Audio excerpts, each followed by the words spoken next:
Welcome to Eternal Journey, the podcast.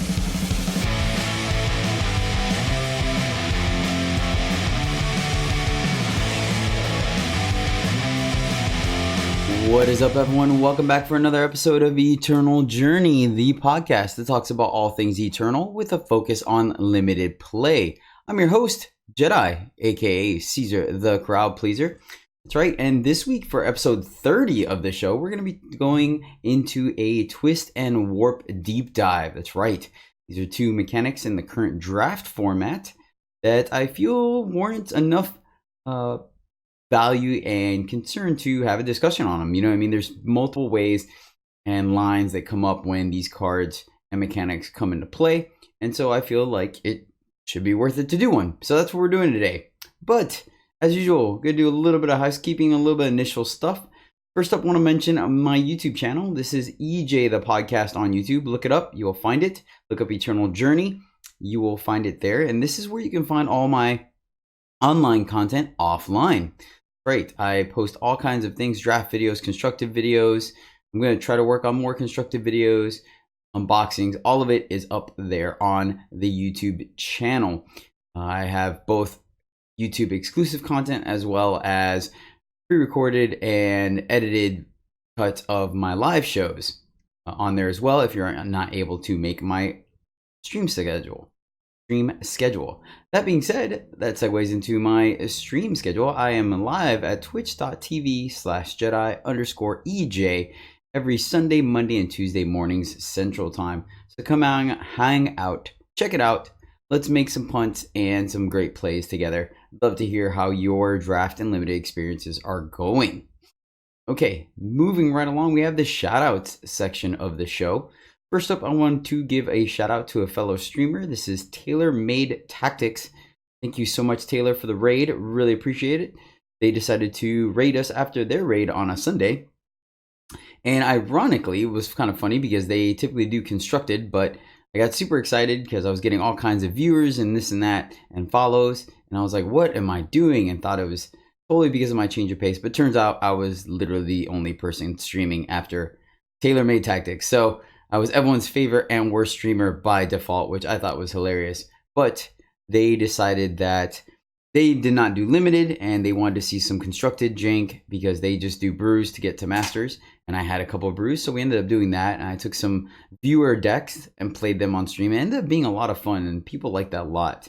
I may end up changing my Sunday stream to a slightly more casual constructed stream and then keeping limited on Mondays and Tuesdays. But we shall see. Next up, our latest subscriber. This is Risper Visper. Thank you so much, Risper, for the subscription. I really, really appreciate it a lot. They did it shortly after I had mentioned that we're getting really close to our second tier emote goal. And so they took it upon themselves to go ahead and subscribe, which was awesome. I really, really did appreciate that. So that means we have a second emote, which I did update. Added it to the Twitch and put it in the description of the channel below so you guys can check it out. But it is a frustrated sloth and nervous sloth because after all, if there's anything that you guys know watching my drafts live is that the games are not only as long as my hair, but as stressful. So you guys should definitely check it out. Thank you once again, Risper Visper, and all the other subscribers. Really appreciate all the resubs like Chastity, Sandy, and the Shot Cable. Thank you guys so, so much. And finally, a last shout out to Direwolf Digital. They've been stepping up their game. They have recently, thanks to Twitter, have expressed or sent some merchandise to both Grimfan and Cassandrith, which are fellow streamers. Grimfan does constructed, Cassandrith does limited, but they both received t-shirts and pins and a letter saying thank you for all your hard work. Keep it up. We will be watching. So I thought that was extremely awesome of Direwolf to do a small token of their appreciation, but it goes a long way towards showing us they are listening, they do care. And finally, shout out to Cassandrith as well, because he recently did a giveaway for 10 boxes or games of the Chronicles of the Throne Eternal deck builder game that is physical tabletop deck builder game that they released. So great on him. really helping develop in the community and give stuff back. He's a phenomenal streamer. Make sure you guys are giving him a follow if you have not already. All right, guys, that is everything. So let's go into our pack one, pick one. And let me close this and reopen it so you guys hopefully can hear the whole pack opening thing. And hopefully you guys heard that. All right, so we're drawing to a close of this format, believe it or not, because Direwolf did go ahead and mention the release date of set, or at least the release time frame of set 7, which I'll go into at the end of the show. But we will still go through this just a little bit quicker. Let's see. So going down the line, Sizzleback Salamander, no. Angry Prophet, no. Corrupted Behemoth, yep. The 4/6 over 1 for 5 at a time, and you can pay 3 to twist it to gain 2 life. This card is awesome. Camp Surveyor, not a first pick. Outdraw, I am so not on that card. Diving Teriax, that one tampoco it's no. And Rally Sergeant, pretty interchangeable. And then we have Torrid Test Pilot. This is the 1/4 flying Minotaur Valkyrie for 4 and a green, and pay 2 to twist Torrid Test Pilot to gain 1 armor. So both Behemoth and Test Pilot are awesome cards. I like them quite a bit. I think they do all the things that you want them to do. I think pack one, pick one, I would probably take the Behemoth just because it does a slightly better job of stabilizing you. Though Test Pilot does it all as well and comes down a turn earlier. So it is highly debatable. I will say that Test Pilot, if you guys listen to the Sunset Show, is my favorite card, but I do think Behemoth might be slightly higher on power level. Uncommons, we have Trickster Mage, the 2/3 for 3 at a time that warp cards cost on the top of your deck cost 1 less, and your units cost 1 less to shift. It's alright. You mainly are fine with it because it's a 2/3 for 3, which is serviceable with some upside. We have Gust Rider, the 1/1 flyer for 1 and a blue. Onslaught, draw 2 cards, then discard 2 cards. This card is great. Gives you a little bit of evasive unit that you could potentially slap some stuff onto. The biggest thing is the fact that you get to see essentially 2 cards out of your deck. Allows you to dig pretty deep, especially if you're sandbagging some power. You can hopefully get rid of the power and draw gas. Not bad, but I don't think it's over. I don't think either of these cards are better than Behemoth or Chest Pilot. And finally, we have Clan Barracks, which is a little bit of a build around meme card, so not really looking at that. But we have a rare. And in fact, it is a legendary. For those of you that are watching on the YouTube channel, you already know the spoiler. It is Siditi, the Killing Steel. Sorry, I thought I added an extra letter in there. Siditi, the Killing Steel is a 6/6 Valkyrie with flying and warp for 5. And then Justice. Right, 5 green pips. We've tried doing this stuff before. And the 5 pips do mean that it's rarely ever going to come down on turn 5, maybe even 6. But it also has an onslaught ability. Play a Curse of Provocation on an enemy player. And what the curse does is, at the end of the cursed player's turn, so your opponent's turn, if no damage was dealt, draw a card. Even with the heavy influence cost, I do believe the Siditi is worth playing and picking. Reason being is that at some point in the game, if you are in 2 colors, you should get to 5 pips, and or the fact that there is such heavy fixing here, you can aggressively take strangers that offer, and sigils and banners and stuff that offer, I think it's seats, right? No, it's banners that offer the green or justice influence. That way you can get there. The fact that it has warp means you have the potential of seeing it a turn earlier, and the curse is just awesome. And then point blank, a 6/6 flyer is just absolutely amazing. There's so very few things in this limited format that can truly tussle with a 6/6 flyer. Obviously you'd want it to have warp or overwhelm, but still, like, this thing is great at any point in the curve. Even later in the game after a board stall, it could potentially break it. And that being said, a board stall might also mean that you can play the curse and your opponent will have to start making attacks that are not necessarily profitable. Yeah, I think Siditi is easily worth playing in a limited deck if you're able to. And I think, like I said, either way, if you are heavy in just 2 colors, so you have a higher chance of just naturally drawing the 5 influence, or you just aggressively take the influence fixing in packs 2 and 3, I think you will get there. So hands down, Siditi will be the pick for me, but I would not fault you for taking either Corrupted Behemoth or Toward Test Pilot. All right, guys, that is our pack 1 pick 1. So time to dive into our main topic. The first mechanic we're going to go into is Warp. Warp has been around for a minute. It is not new to Dark Frontier, but I believe they made it more predominant in Dark Frontier as one of the semi-baseline mechanics. Warp can be on any card that I know of so far. I've seen it on units, fast spells, slow spells, and on relics. So as far as I am aware, and let me know if you guys know different, it could be on any potential card. The Warp itself is a static ability, so it is always active. That being said, obviously, you have to have something in your deck to use it. You know, if someone says, go look for a Warp card, etc., etc. But most of the time, you're only going to see the Warp card when it is on the top of your deck. What Warp means is, if a card has Warp, if it is the top card of your deck, i.e. the next card you would draw, then 1, you are able to see it, right? It would expose itself. 2, you are able to play it off the top of your deck, okay? And what this means is that you are essentially treating it as if it was in your hand. You're not able to, you can draw it, but Warp means you're putting it into play. So you're not taking it off the top of your deck and putting it in your hand. You are literally playing it right away, okay? So that being said, that will come into handy or be relevant in a minute as we go into depth. But on the foundation, so Warp essentially adds a card to your hand, essentially drawing you a card. And that's where the inherent value is. I say this because, think about it, right? Let's say you have 5 cards in hand and then you draw a sigil.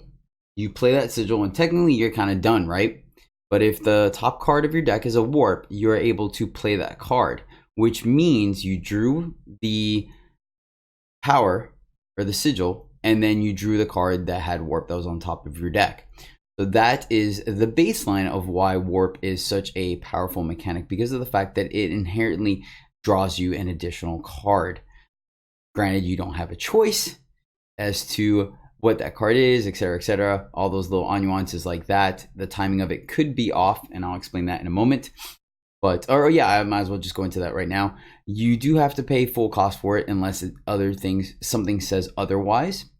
So any cost on the card. So for example, if you have only 2 power and the card that is on top of your deck that has Warp is 4, then you are unable to Warp that card and you'll just have to draw it. So sometimes you get a little bit of bad beat that way. Now, if the card has some kind of alternate cost, then it will receive that bonus or discount for the most part. So for example, if we go with a card from our pack 1 pick 1, Trickster Mage, Warp cards on the top of your deck cost 1 less. The reason why it says the top of your deck is that you have to see it. So there might be cards, for example, that say, hey, go find a unit of value 3 or less. Well, if Trickster Mage just said your Warp cards cost 1 less, then you could potentially go get a 4 that received the discount as actually that is 3, right? But because this is only on the top of your deck, if you're going to tutor for a unit, even if that 4 would have been a 3 if it was on the top of your deck, since it's in your deck and not on the top, it won't receive the discount. It'll be a 4, and so you can't look for it with that tutor. That's why they worded it the way they did. This comes into play sometimes as well early game, where maybe on turn 1 you have, you draw your card, or it's on the top of your deck and you can't do anything with it. It just so happens you have to Warp. Now, just because you aren't able to play that card off the top of your deck does not mean you are not getting some inherent value off of it. The fact that you at least know that is your next draw in of itself has some value, so where you can play with a little more information, just how you typically want to play your cards as late as possible in a turn, so you have the most information possible. Seeing what your next draw makes it relevant as well. For example, let's say you have a 5-drop in your hand and you're like, well, I could play this, but I think I want to wait to potentially draw a power and play my 5-drop next turn and then follow it up with this play. Well, if you know the top card is your warp card that is not a power, you know you're not going to draw that 5th power. And so maybe you will not wait to play that 3 or 4 spell or attachment and things like that. So that's why just having the information on top is worth it. Now, there is some bonus value here. Like, not only are you drawing a card, but sometimes you're able to draw multiple cards. If we look at the example of Godan, Godan Undefeated, this is the red part of the cycle, the 5/5 for 5, and it's 5 red influence. It has charge, it has warp, and then your other units have warp, period. So all the units in your deck when she is in play have warp. And you've seen it in mono red decks when they are very low to the ground, a lot of 2s and 3s and 1 drops, that you're able to play a card off the top of your deck. Oh, look, the next card has warp. You play that card off the top of your deck. And then, you know, it tops off. You're also able to use a crest and bottom a top card, and then all of a sudden the card after that is a warp card. Or vice versa. The top card is a warp, you play it, and then you could scout the card underneath it. There's all kinds of additional value there in warp, and that's what makes it so powerful. I'm sure some of you have seen that in limited decks, when you have the quote-unquote warp deck, or you have a critical mass of warp cards, you feel like you play a lot more of your deck. And the reason being is you have a higher chance of playing cards off the top of your deck when you have a critical mass of warp cards. One of the MVPs, or not most played player, not most valuable, but even then I could say it does bring in quite a bit of value to it, is Mining Team. This is the 4 and a red 2/2 Grenadin. It has warp, and then summon Scout. On top of that, it has Shift 2. So what this means is, if it's in the top of your deck, well, 1, in your hand, you could play it on turn 2 if you need to scout and clean up your draws. If you have nothing else to do with your power, you can play this on 4 for full value and still scout. And then if it's on the top of your deck, you can essentially draw it, shifting it for 2 and still making another play that turn, or playing max value, paying 4 for it, getting the scout, and having another body in play if you have nothing else to do with your power. So the versatility of Mining Team, essentially having 4 different ways you can play it, makes it quite a diverse and efficient unit, because it just fits almost anywhere in your curve. And the fact that you're also getting the inherent value of a scout, which cleans up your draws.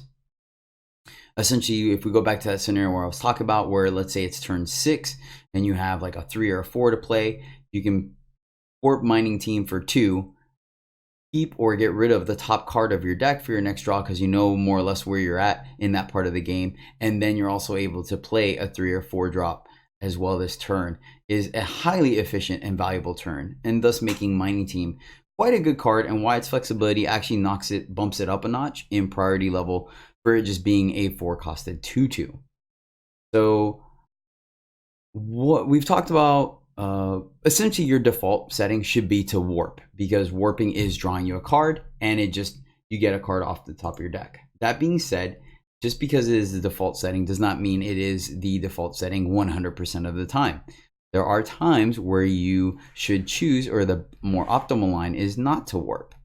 And I do think this is true. There might be some people out there that argue with me that say, no, it is 100% correct to warp, because at the end of the day, it is better to draw a card regardless of how good it is. And I can see a point to that, but I pose the argument that there are times when you don't. So what are your opinions on that? Let me know in the comments below, or come tell me when I stream live every Sunday, Monday, and Tuesday. Hang out and let me know. Be like, hey, this is my rules on warp. I'll be like, all right, I'd love to hear them. And please, by all means, disagree with me. I love discussions about tactics. So some of the times where you have to assess the board state and realize that it is not correct to warp, and you just have to deal with the idea that you're not going to get maximum value off your warp card, which happens to me quite often, especially Blinky. Oh man, Blink Wolf. I can't tell you how many times turn 1 that card's been on top, or turn 2, but I have to play a depleted power. The interesting thing about that as well is, just a little slide key, is that cheaper warp units are actually more valuable and a higher pick than more expensive warp units. And the reason why I say this, if the unit's good, the unit's good, period. You don't have to count for the warp. But if you have the choice, because there's a higher chance that you'll be able to play the cheaper warp unit when it's on the top of your deck versus the more expensive. For example, Heart of the Vault. This is the 6/6 for 6 triple time, triple fire that deals 2 damage, draws you a card, and it's just a huge body with warp, right? There are plenty of times where you will see this card on the top of your deck and you are unable to play it. Either A, you don't have the correct influence, B, you don't have 6 power, or C, you just have something else that you have to do with your turn and you can't afford it. Versus when you have something like Mining Team or Blink Wolf, or what's a cheaper warp? Let me think. Let me look real quick, see what we got up. Svetya's Faithful, that's another one. There you go. That one even does require a little bit of setup though. When you have these cheaper costs, you are able to play these cards off the top of your deck and still continue down your curve or your game plan, which makes them a little more valuable, and you just have a higher chance of playing them when they are off the top of your deck, essentially drawing you a card. Even if it is the less than optimal play, sometimes is correct just because you draw the card and get up on card advantage on your opponent. Let's talk about some of the points and times where you may not want to warp. First off, pretty obvious is when it is the extremely suboptimal play. For example, you are at 6 power.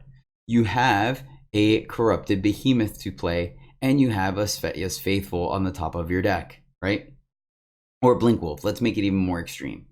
Or no, let's go with Svetya's Faithful, right?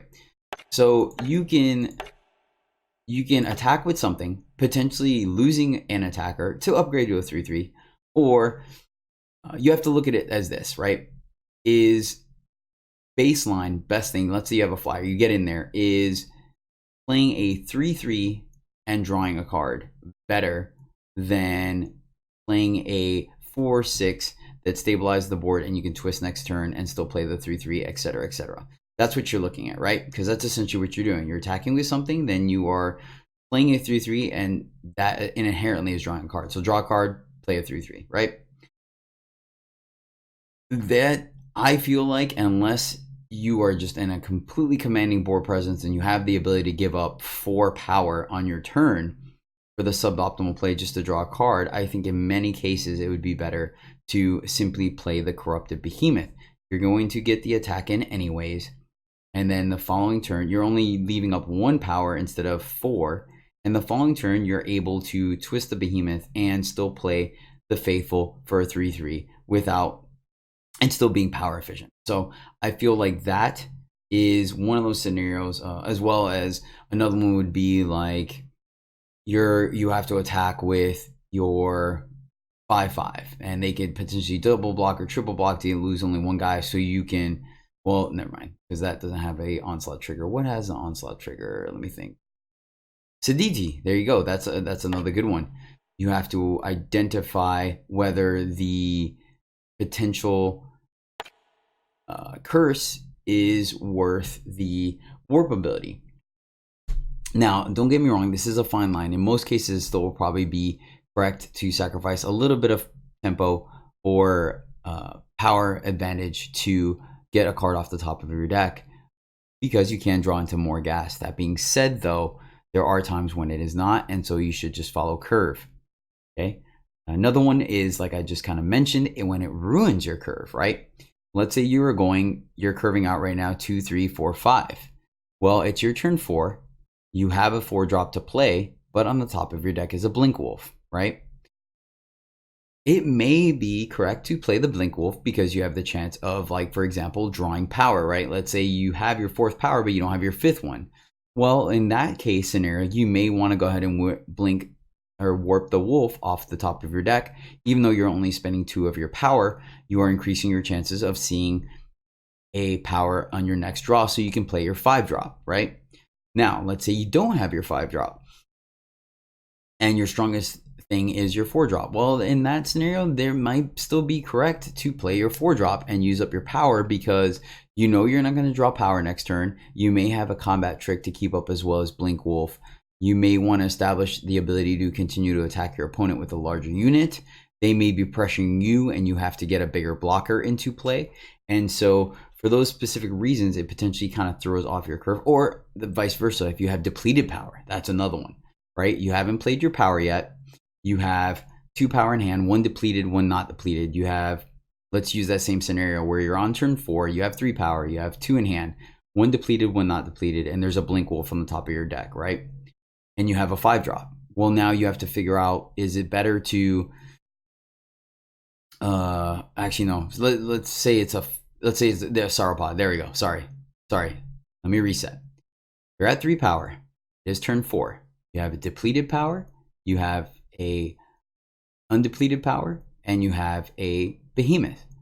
So is it correct for you to play your undepleted power on 4 to warp Crasher, or to play your depleted power, leave the Crasher on top, so on turn 5 you can play your behemoth on curve? Here's another scenario where it's it throws off your curve a little bit. Now, granted, this is just a very isolated vacuum. We didn't say what life totals are, what the opponent's board state is, what the rest of your board state looks like, but these are the types of things where going up your curve 2, 3, 4, 5 come into consideration when it's correct to warp or not. I honestly can see an argument for either or, completely dependent. I think personally, if I was not being pressured by my opponent, then I think I would prefer to have the 3/3 and draw a card than to have the 4/6 on the board next turn. But that is me. That being said, if my opponent was posing to be very aggressive, or they have a lot of flyers and I need to start pushing damage on the ground, then I would very much leave the Crasher on top and play the behemoth on 5 on turn. Another one is your outs, but we will talk about this in a moment. Next up, we have timing concerns, such as combat tricks, right? There's going to be things like, for example, High Alert. High Alert is a great combat trick. It has lost some value in this current format over the last one, but it is a fast spell for 4 and a green. It has warp. Ready one of your units, so it can essentially take a unit that attacked last turn and ready it. So it can ambush one of your opponent's attackers, and it gets +3/+3 and endurance this turn. So High Alert is actually a very interesting one because of the fact that it readies your units and it gives it endurance. So the timing of it actually makes it, in most cases, if you have nothing else going on this turn, it is correct to play High Alert. But you have to take in consideration the timing of it, right? Are you going to use it for no value and just do damage to your opponent, or are you going to try to ambush them? So maybe you do it on your turn to get in a big attack, take the card out of the top of your deck to make sure you draw something else. Now, as we mentioned, you can play High Alert on your opponent's turn during their attack step to essentially ambush one of their guys and win combat. But you run the risk of potentially telegraphing that you have a High Alert, depending on how you played out the last round or the last game, last turn, I should say. And so you run the risk of them playing around it and not playing into it. So then you have to decide if you are going to warp it for 0 value just to draw a different card, or if you're okay drawing it off the top of your deck. And in most cases, I feel like it's still worth having the combat trick, even if 4 is a lot. Even if you don't leave it the next turn, or you just don't do anything because you're going to draw it. So, or you play it, you know what I mean? Like, there's a couple of things you can lead into it. So High Alert is an interesting one because of the fact that it is a combat trick. One of the ones that some cases kind of plays out the same way as Blink. So Blink is interesting because Blink has warp. It's a fast spell, 3 in a time, but put a unit into its owner's hand. So the interesting thing about Blink is that at the very least, it is a tempo play. You can play it at the end of your opponent's turn to bounce one of your units to get another effect in. You can block and then bounce your unit if they have a removal spell or a combat trick to take out your unit. You can blink it, and then you're saving yourself. You're saving your unit and using a 1-for-1 on their card. Or, of course, you can always blink, end of turn blink their unit to throw them back on tempo, or in the middle of combat, obviously. So Blink has a little bit more versatility in the fact that regardless, you're going to get some kind of value out of it. But once again, that's the other one. Like, is it worth bouncing something now when you could use it later on? So things like that. Like, there are going to be times where you don't, the timing aspect of it is what's going to throw it off. Maybe a flash unit, or a shifted unit. I'm sorry. That's a good one. Like, let's say they have a tremor shocker that's shifted and it's going to shift on their next turn. So it still has one, or emerge. So they still have 1 tick mark on it, but you have blink on the top of your deck. Do you use it simply to get it off the top of your deck and negate the fact that you're able to kind of blank their Tremor Shocker emerge, or are you going to just draw it and wait so you can blink the Tremor Shocker when it emerges and you can essentially block it? So those are kind of the times where I feel like the timing of the spell or the warp may decide on you not warping the card and instead just taking up a draw step and drawing it. It doesn't progress your plan is another reason. So we go back to, if you're trying to curve out on your opponent, and let's say you've gumped up the ground and you are in the air, right? You're getting in there with evasive units. You have a flyer you can play, but playing that warp card off the top of your deck, the mining team or the, Svetya's Faithful will not allow you to play the flying unit you have in your hand, right? Because of the power concerns. So there, it doesn't progress your game plan. You already have the board gummed up. So it's like, do you want to draw that card and miss out on a turn of getting another fly on the board so you can keep adding pressure? Another version of this is when it, and it kind of goes into the next one, which is doesn't help the board state, where they're bashing in with something huge and a mining team or something. Well, I guess it draws in. Trying to think. I know I had an idea for this, so give me 1 second, guys. Pressure spells. Let me look. Then you're still drawing a card, I guess. But okay, yeah, there's a good example. So they're bashing in with a huge unit, right? And you need to continue to develop your board. And your warp card is a Snowmass Jotun, right? So it's the 5/7 for warp. It's a 7 cost, but it shifts 5. Let's say you're able to play it, but only shifted, right? That actually does throw you off, because then that means you're taking up your turn, and that's 3 turns that unit's not going to be able to block. But I mean, now that I say it, there is the argument that there's just, once again, depends on what's in your hand. If you have something to play in your hand this turn that does something, then that's probably, excuse me, I apologize, more beneficial to get that what's in your hand on the board, versus if you have nothing else going on, then you might as well shift it to play it off the top of your deck.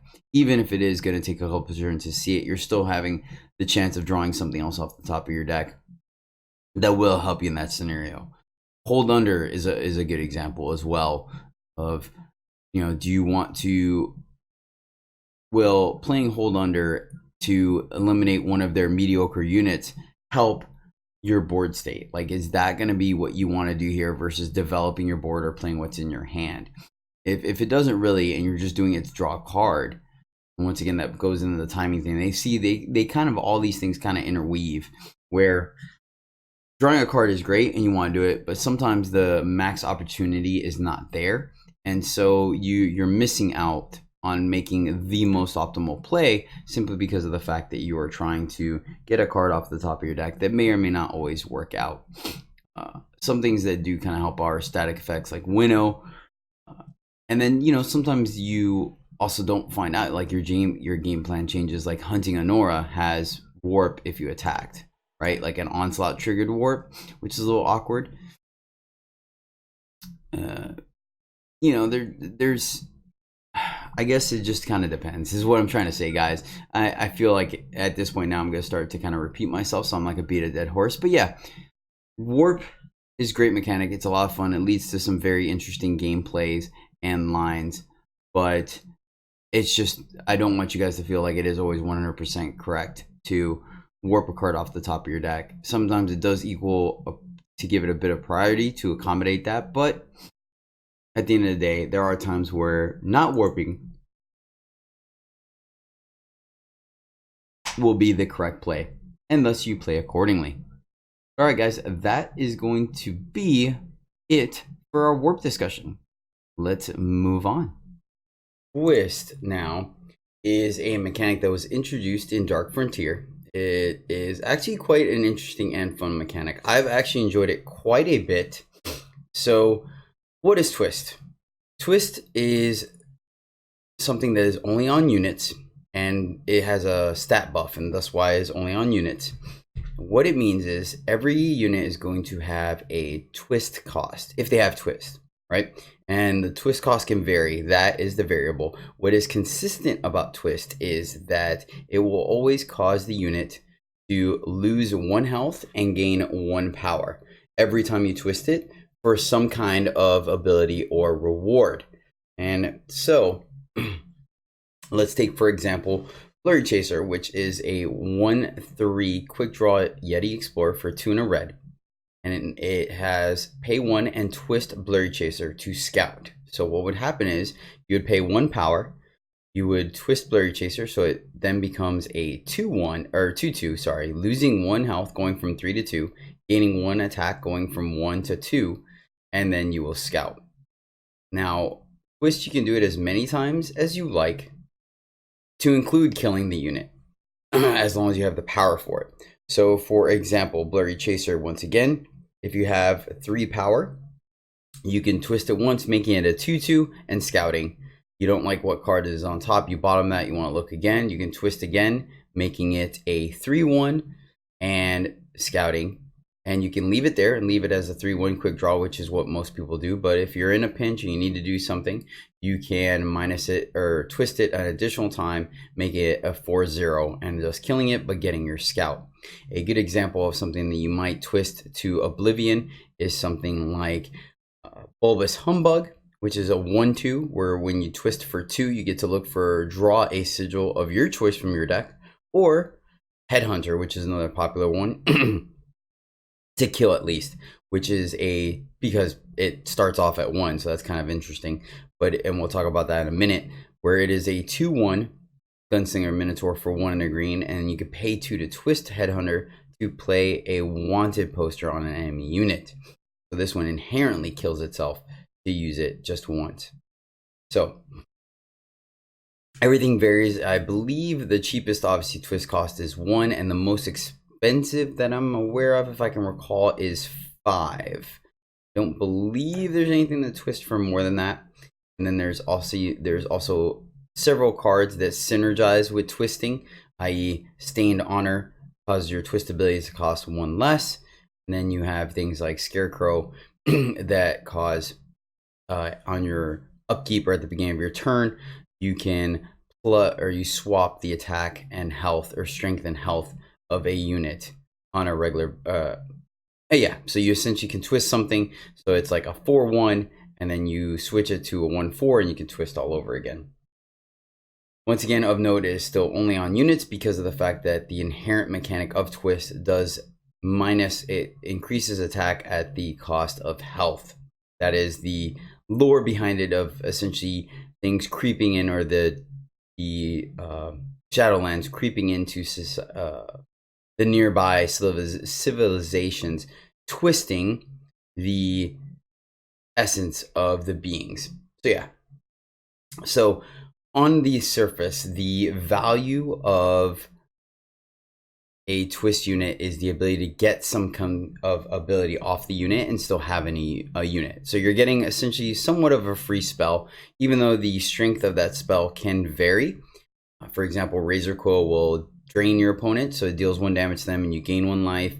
You have Belligerent Yeti that simply deals 1 damage anywhere. You have Lightning Sprite that allows you to, what we call as looting, where you draw a card and then discard a card. So it is not card advantage, but it is card filtering, or card quality. You're getting rid of a card you don't need for a card that you potentially do need. You can have something like Outlaw Ringleader that gives another unit a +4 attack this turn, so that's awesome. And then all kinds of stuff. Relentless Deadshot stuns a unit, so you have all kinds of twist abilities and stuff like that. These units are good because they are giving you additional value. You're not just getting a vanilla stat boost, you're actually getting something out of it. The other thing is the fact that it changes the stats is relevant. Things like Blurry Chaser and Corrupted Behemoth, it gives you a little bit of flexibility in the unit. So initially, both these units can be played, and they can be played in a defensive posture. So Blurry Chaser being a 1/3 for 2. We've seen this across the game plenty of times. They do a decent job of gumming up the board early. And then later on, let's say you wanted to be the aggressor, you can go ahead and twist it to make it a 3/1 quick draw and start getting in some attacks. Same thing with Corrupted Behemoth. If you need it to be on defense, you leave it alone. It stabilizes you at being a 4/6 huge unit that can block a lot of things. And then when you're ready to turn the corner and start attacking on your opponent, you can start twisting it, gaining a little bit of life to win the race, and then giving it more attack since it does have Overwhelm. A modification of that is also based off of your board state. So, but I'll go into that in a moment. First, let's continue about the abilities. So you're essentially getting a free spell or 2 or even 3 off of these twist units because they have something attached to it. Now, once again, like I mentioned, there are synergies with other cards, but the biggest thing that you see people doing is getting additional bonus from these units by adding health to them. We've seen this in the limited format, not so much in the constructed format, but in limited, which is what this podcast focuses on, you'll see quite a bit of this, where let's say, for example, Relentless Deadshot was statted at being a 2/2 for 2, right? That seems fine. It has lifesteal, so you're already getting up on your value, right? You're already up because 2/2 for 2 is baseline, and that's great right there. So the fact that it has a very relevant keyword or battle ability means that you're already up on value, but then it's also costed, so you can twist it one time and keep it alive, so it becomes a 3/1 lifesteal, and you get one of their blockers or attackers off the board for a little bit, right? Well, if you are able to add health to it, where now it survives combat more than once, you're getting value off of the lifesteal, you're able to stun either the same unit again or additional units, taking more blockers off, and so you're getting even more value off of your 2/2. Granted, the twist cost is just a smidge on the high side, being at 3. I do think 3 is the cutoff. I think 4 and 5 twist abilities are way too expensive, and you will do them from time to time, but they definitely are something that you need to pay attention. And actually, while I'm on that, let's just go ahead and talk about that. So there is a cost. It isn't completely free. The fact that you have to pay power does create some interesting tempo plays. A good thing is, like, for example, Sensari Dervish. Sensari Dervish is a 3/2 Centaur Gunslinger for 3 and a red with charge, but it has pay 2 and twist Sensari Dervish to exhaust an enemy unit. So you can potentially take one good blocker off the field for 1 turn. So it's a 3/2 for 3 with charge. So it would be great to play it on 3 power, right? But in most case scenarios, you want it to get that twist ability off. So it actually plays closer to a 5 drop. So when you're on 4 power, you have to figure out, do you want to play the Dervish or do you not? Can you attack? Can you not? And so it plays a little interesting thing on that. Same thing with, for example, Corrupted Behemoth, where you have this weird point where you want to twist it to be a 5/5, but if you twist it, you might not have enough power to play anything else from your hand that turn. And so there is a tempo/value cost to twisting. I believe 2 is the sweetest spot. 2 is where you want to be. I think twist is a good ability at 2. You can fit it in most places in your curve. Obviously 1 is perfect, but 1 is on the low side. 3 you're okay with. That is baseline par. That you'll pay 3, it's fine, but it will come at a cost. 4 and 5, now you're talking about it taking a good portion of your turn. 5 in most cases will take up your entire turn, and 4 has a good chance of taking up your entire turn as well. And in limited, sometimes that can make a huge difference. So I think you definitely want to take in consideration anything that has a twist 4 and 5. Be really serious about whether you want to put that in your deck. How much value are you getting off of that? 3, you're pretty comfortable, and then obviously 2 and 1, you're great. Definitely throw those in your deck. But all right, going back to our synergy thing and potential for added bonus. Another example is toward Test Pilot and Ooze. There you go. So Quicksilver Ooze. So Test Pilot, you gain you gain armor when you twist it, and it's a flyer. So let's say you twist it to become a 4/1 flyer. That's already pretty good, but it is kind of vulnerable. Well, you can also essentially add more armor to it. So now you have this huge flyer on the board that they have to answer. And If it just sits there, you can also add armor to your weapons that essentially is gaining you life, or able to remove more things from the board. Quicksilver Ooze is a really good one when you're able to twist it additional times. Quicksilver Ooze is a 2/2 ooze for 3 in a time. Pay 3 to twist Quicksilver Ooze to play a 2/2 mob. So here's a good example of the value too. We just talked about how a 2/2 for 2 is baseline. So you're essentially overpaying for your 2/2, but the fact that you're getting it off of another card, so it's essentially 2 cards off of 1, makes the extra power you're paying for it reasonable.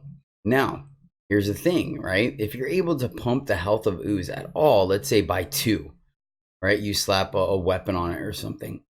Now you're able to add an additional 4 worth of stats to the board for free without, well, I mean, you're kind of using a card because you had to pump the stats somehow, but in most cases you're getting up value. For example, Refresh was only 2 power, and then you're adding 4 worth of stat. Actually, it would be more than that because Refresh is plus. I was thinking Furnished sometimes, but yeah. So that's where you start to get your additional value off of synergies and the twist mechanics. Behemoth is a good example as well. Let's say you twist it aggressively, you make it something like a 6/4, and your opponent's like, okay, cool, now I think I have a chance to take it down. And then all of a sudden you buff it up, so you just gain this life, you have this huge unit, and then you have the potential of twisting it more. Is just completely backbreaking, and it makes certain combat tricks more feasible, or cards that essentially might have not been feasible. For example, the Curious, which is the 0304. Let me look it up real quick. Sorry. Oh, it might actually not turn up because I have this thing set up at the frontier. Let me see.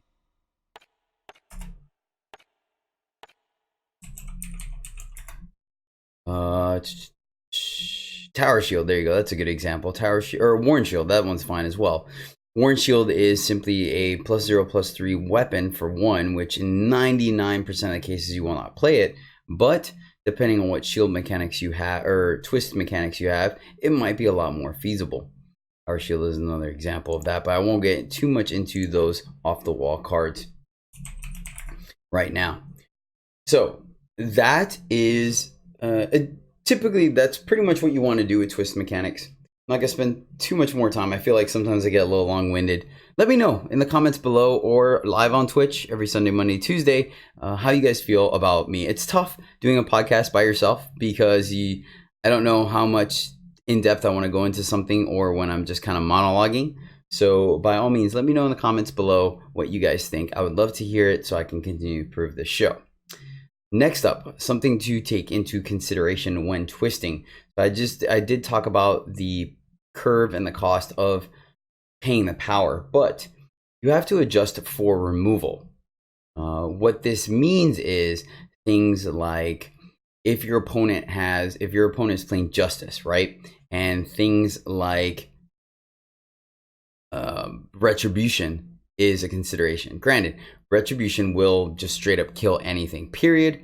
So that is a concern, but let's say you have some kind of recursion, you might want to twist aggressively to get the inherent value off of that unit, because worst case scenario, they can always just, or best case scenario, they can always just use Retribution to silence your unit. And so you want to, at the very least, get some of that value out, even if you are going to get stuck with the stats.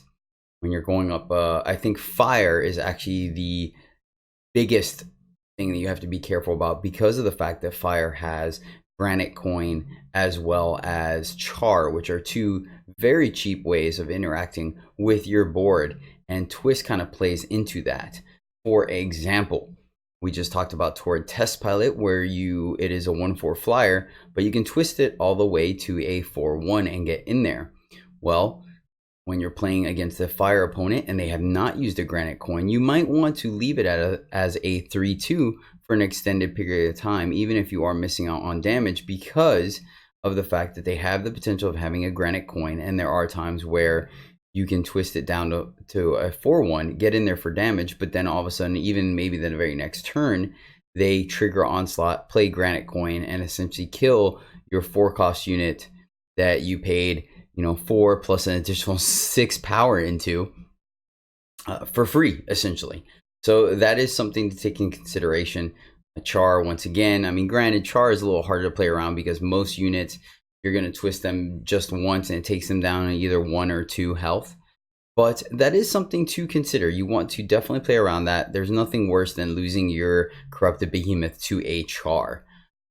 That being said, it also will signify when you play a twist unit. There have been several times, especially on stream with, like, for example, Bulbous Humbug, where I kind of wait to play it on 5 because of the fact that unless I absolutely need the power or I am trying to curve out or I need the fixing, I want to play my Humbug and get at least 1 twist out of it, versus sometimes people understand that kind of inherent value. And so you will see where you play your Humbug and then they immediately kill it. Even though it's just a 1/2 flyer, they understand the value of getting the extra sigils out of it and the fixing, and so they take it out. Ooze is another good example of that. Do you want to play Ooze on 3 or do you want to play Ooze on 6? So both of those things kind of play off into when you would want to play or twist your units.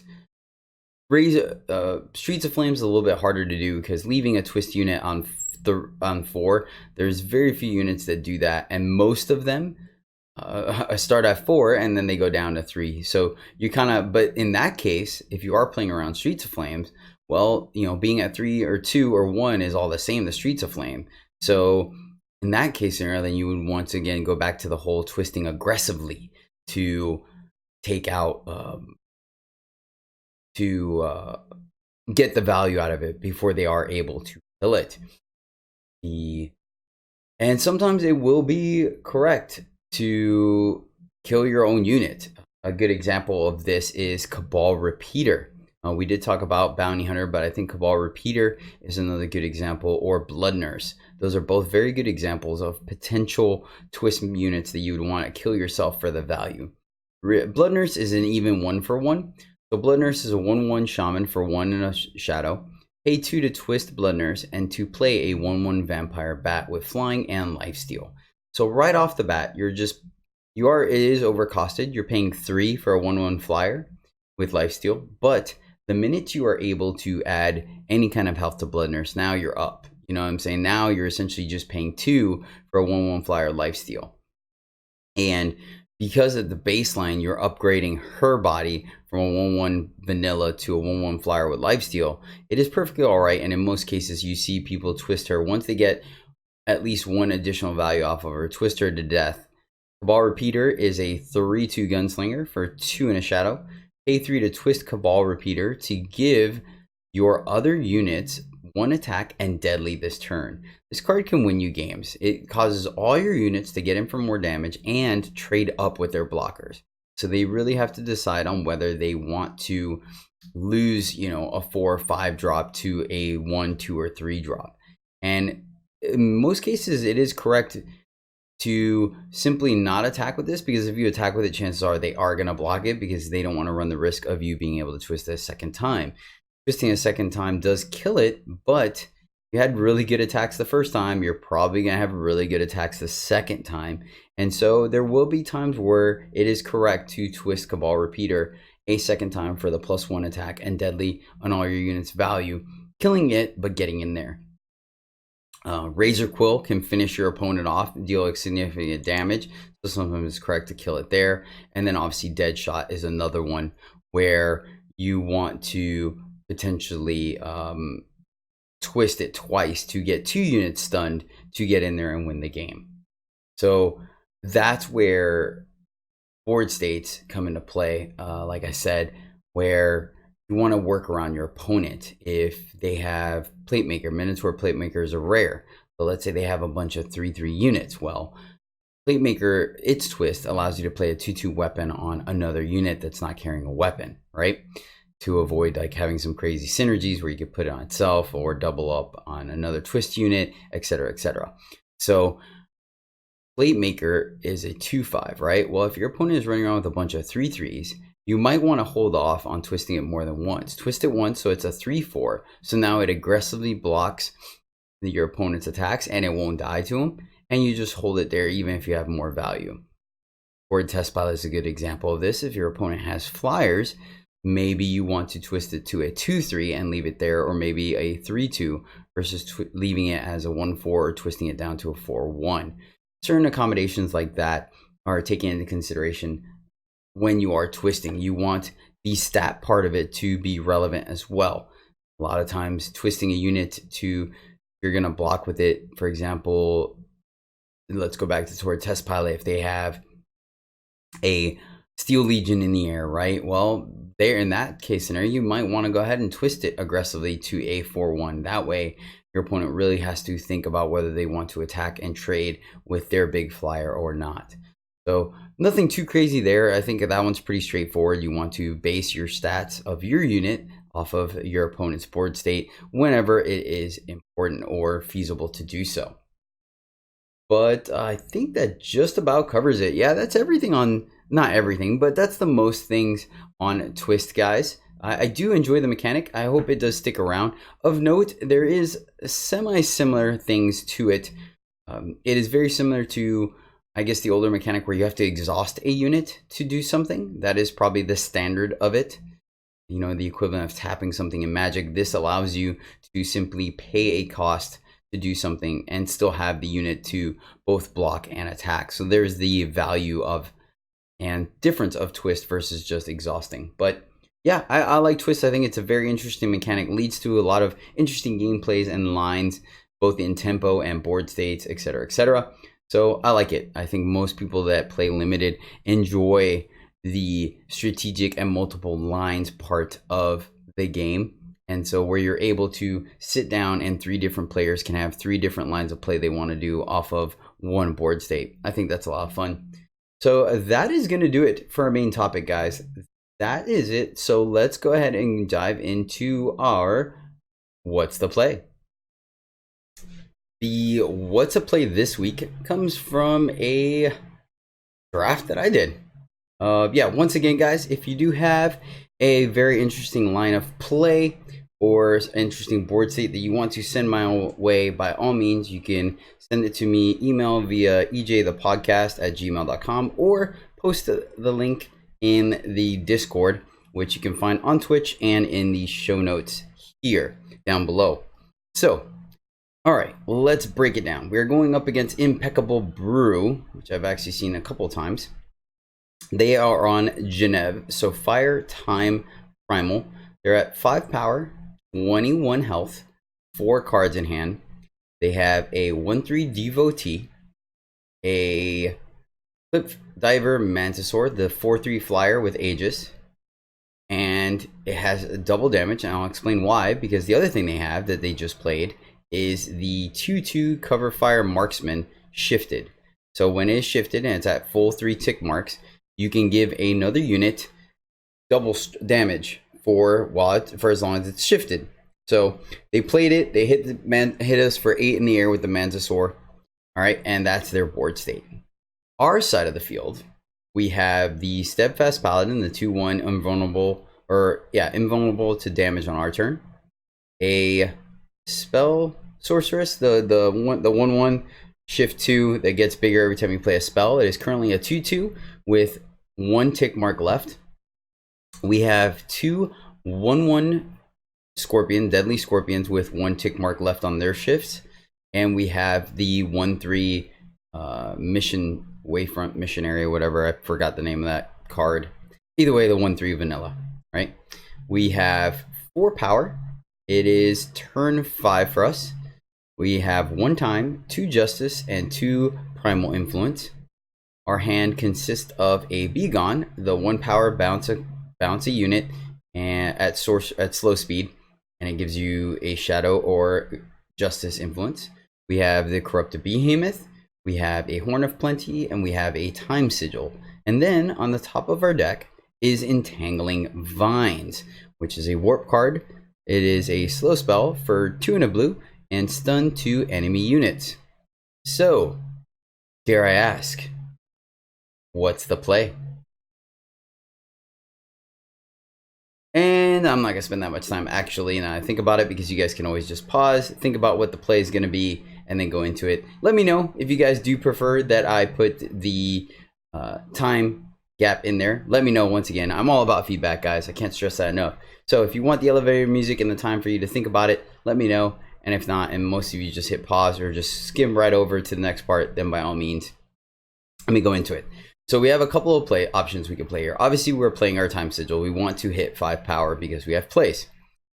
So we have we attack for 1 or for 2 with our. Actually, I guess we get attack with both the 2-1 and the 1-3, and they may or may not block with the devotee. It's based off of whether they need that power or not, and get in for some damage. Right? That's level 1.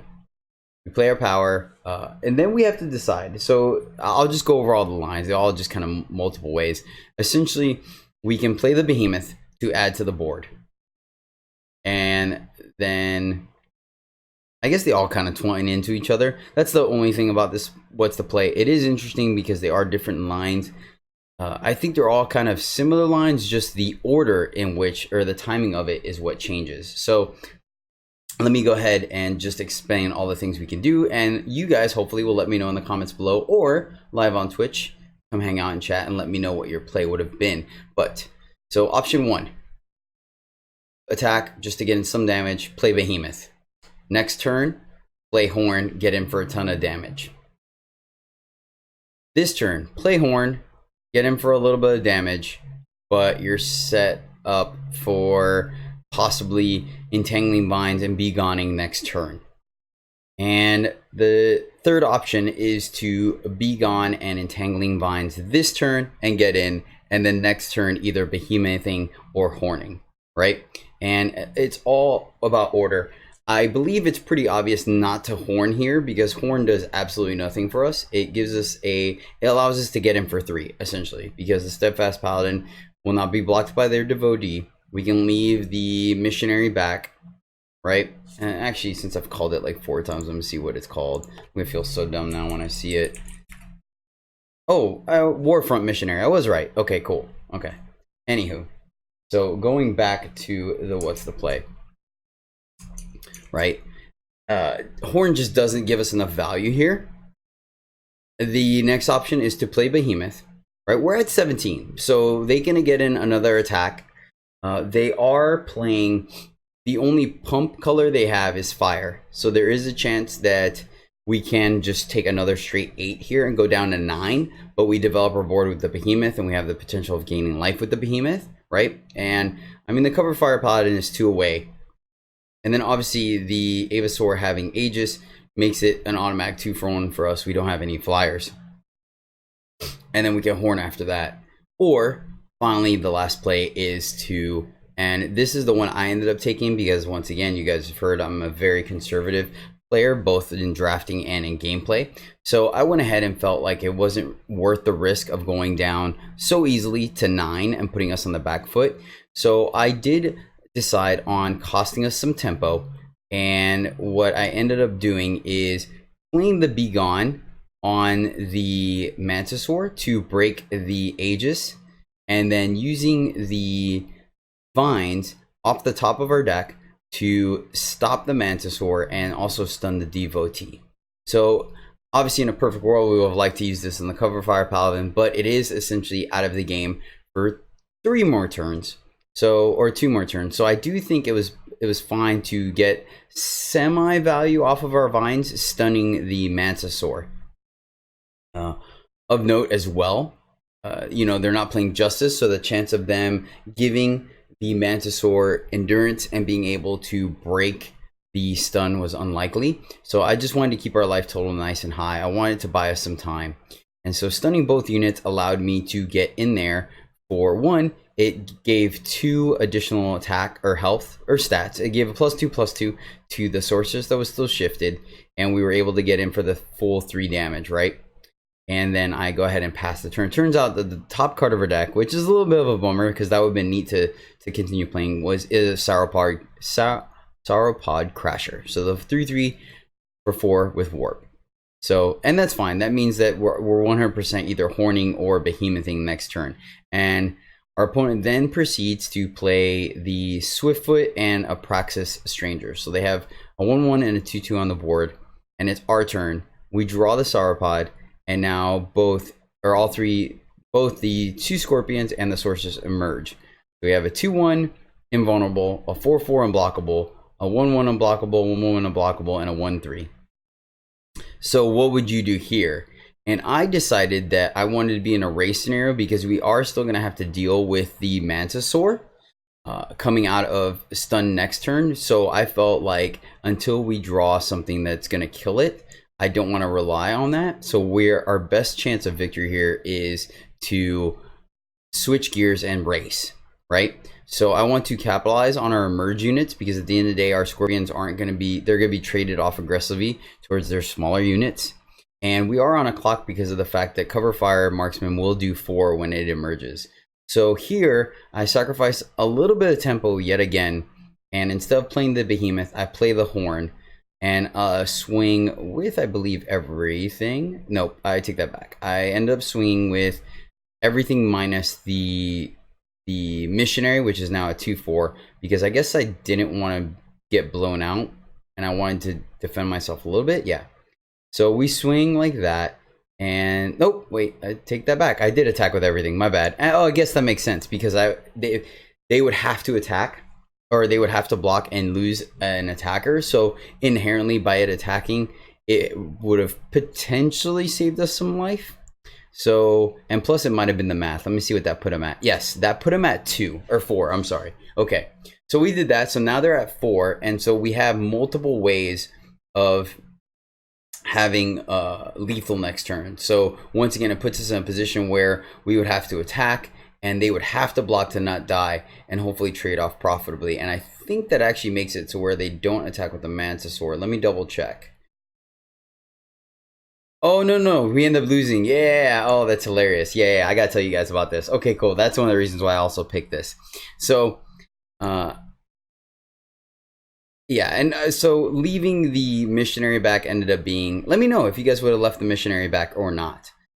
So what ended up happening is they played Conflagrate, killing our 3/2 paladin, which was kind of irrelevant, but it triggered the Swiftfoot to become a 2/2, right? Then they followed it up with the, oh man, what's this thing called? Let me see if I can catch it on the thing real quick.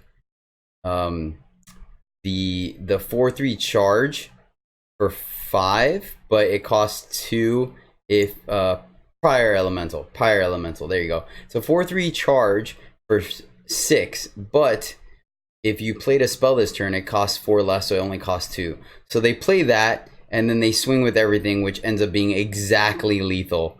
So I thought that was extremely humorous. We just couldn't play around that kind of combination. At least I don't think so. I don't know. Let me know in the comments below if you would have left a blocker back or you would have gotten aggressive. I feel like we were just kind of darned if we do, darned if we didn't. So I think it was correct to get in there, but obviously I did take into consideration because there was a big hesitation between attacking with the 2/4 or not. If we left the 2/4 alive, we would have stayed alive, obviously, because we would have they would have conflagged, killed something, but we would have had the 2/4 to block, and so we wouldn't have died. Yeah, so I mean, you win some, you lose some. It is what it is, but that's what ended up happening. That is our play, or what's the play of the week, guys. But all right, so that's gonna do it for me. Thank you guys so much for tuning in.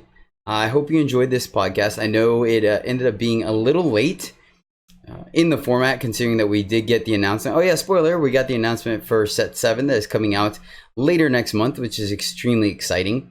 The spoiler that we got, let me go ahead and load it up real quick while I got you guys here. Might as well. So I do apologize for one moment with the slight delay, but I don't really see the point in editing this. So we'll go ahead and show that, and I will put it on stream. I'm on the Reddit. Oh, let me go to the actual Eternal Reddit instead of all the other ones that are gumming up the board. There we go. Okay, and let me move this on the screen for all my people watching this on YouTube. So I do actually think there we go. You guys can see that? Yeah, perfect. Okay.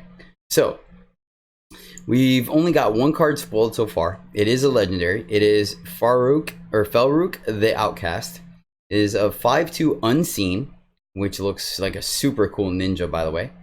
For 6, triple primal, triple shadow. So 6 influence, considered another version of Heart of the Vault. Now, its text box, rules box says, if you have triple influence of primal and shadow, which you have to play it, but I see why. If Felruk is discarded, play him from your void.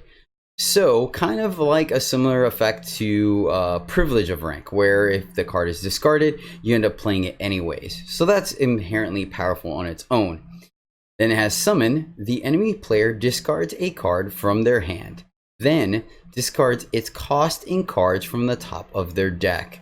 So of note, it is a card, any card, so they could play a power and then they lose nothing. But let's say they discard a 3/3, then they have to mill the top 3 cards of the deck, go immediately into their void. So 5/2 is not a great set of stats, honestly, especially for 6. It makes it quite vulnerable to a lot of things. It trades down, but the value in it is that at the very least it is going to be a 2-for-1. It's going to cost your opponent a card because when it comes into play, they immediately have to discard something from their hand. And if they're not prepped for it and they have maybe only 2 cards left, you might be getting something of decent value. There is the good chance as well that if it is, later in the game, there's only 2 cards left. Maybe they're waiting for that 6 power to play their 6 drop. And then you do this, you have the potential of getting like 7 cards off of them. And that's insane.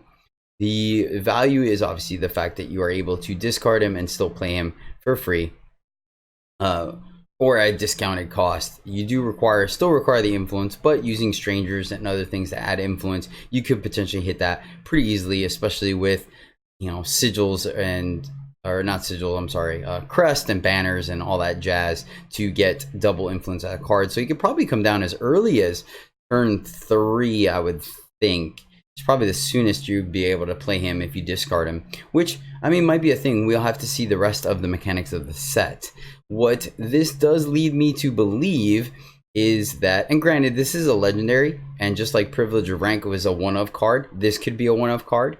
So this is just speculation on my part, but we may see some kind of discard synergies in this format or in this set where cards will encourage you to discard for some kind of value, and so this card kind of plays into that where you're getting up value double. You're discarding a card to get value off of some kind of card, and then certain discarded cards or certain cards will give you additional value when they are discarded. So for those of you who play Magic, madness essentially. So there could be that, but it is really early in the format. We really are in the spoiler season. We literally don't know anything about the set minus this. So, but yeah, that's the new set. That's exciting. So we'll probably end up, I may or may not talk about spoilers a lot on the show. I'm not 100% sure yet. I may just wait till we do our set review. Once again, I'll be doing, once the full spoiler is out, I will be doing a commons and uncommon set review and then a rare and legendary set review. That way it's kind of spaced out because those typically tend to be longer shows. But all right, guys, that is going to do it. Once again, I'm Jedi, also known as Caesar the Crowd Pleaser. Thank you guys so much for tuning in.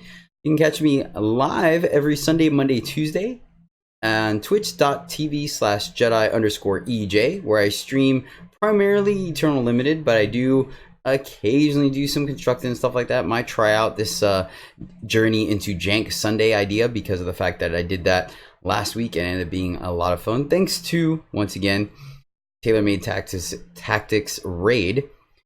You guys can email me at EJthePodcast@gmail.com if you have any kind of critiques, feedback, or commentary. By all means, you can also hit me up on the Discord. That is the link down below. And then if not, check out my YouTube channel, EJ the Podcast on YouTube and EJ the Podcast on Twitter. That way you guys can catch all my content both online and offline, and some YouTube exclusive content, as well as staying up to date on when I go live, when I post new videos, what's the plays, what's the pack, what's the pick, all that goes on my Twitter. So give me a shout out, give me a follow, guys. Really appreciate it. Like, share, do all those things. uptick, the Reddit post, you name it. Any kind of support for the show really goes a long way. So thank you guys once again. And be on the lookout for Farming Eternal's double draft duels video that I'll be posting soon. I recorded all my tournament play for that, and we'll be posting it on YouTube. So definitely give those guys a shout out. Follow their podcast if you're not already. They are exclusive limited podcasts. Phenomenal guys. Ben Gracier, Patu Morrow, and Barefoot Farmer are all on there. Great guys. They do a great job. They created a limited-ish tournament that their followers and viewers and stuff participated in. So you can check that out. But all right, guys, once again, that is going to do it. That is the show. It's probably a longer one as usual. But I am Jedi. And until next time, as always, happy gaming.